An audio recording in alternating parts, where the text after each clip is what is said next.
Манай редакц хүүхдэд эрсдэлтэй тоглоомын талбай газруудын талаар цувралаар сурвалжлан өргөж байгаа. За энэ удаад хаан улдүргийн 20 дугаар хороонд байрлах хүүхдийн тоглоомын талбайг сурвалжлалаа.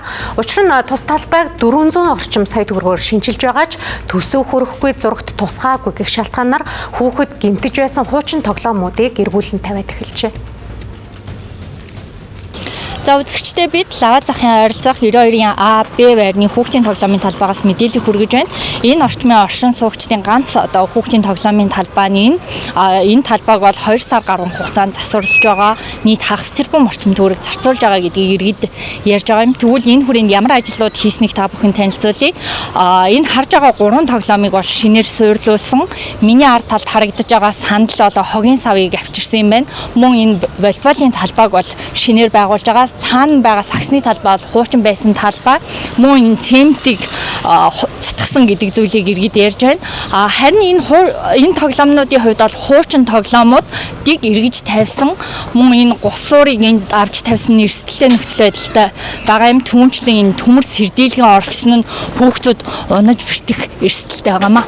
Тэр талыг болохоор нэг юу аас чулуужуулаад янзлсан байсан. Тэгээ нэг жижигхэн цэцгийн мандал хийсэн байгаа байхгүй юу.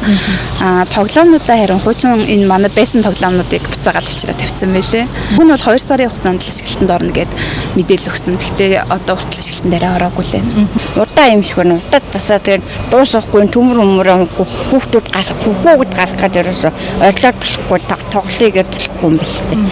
Энэ өрөөсөө юм байсан. Энэ л тоглоом шин юм уу? Тэнд тавиад ирсэн. Тэнд байсан тоглоомыг энд авчираа тавьсан байгаа юм уу тий?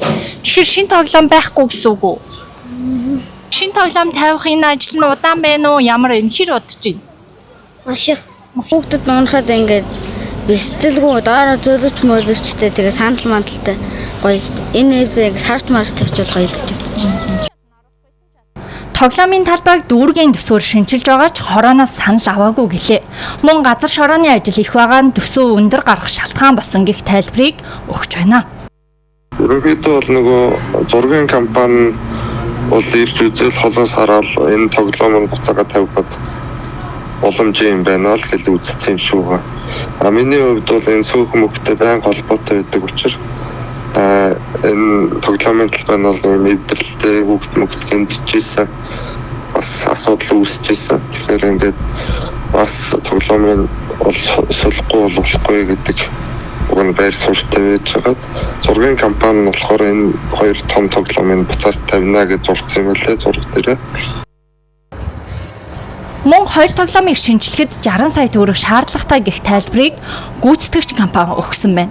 Бид энэ асуудлаар дүүргийн засаг даргаас тодруулахад төсөвтэй холбоотой нарийн мэдээлэл байхгүй ч тоглоомын талбай удахгүй ашиглалтанд орно, холбогдох мэргэжилтэнтэй холбож өгье гэх байр суурийг илэрхийлсэн юм. Бид энэ талаар иргэн сурвалжлана.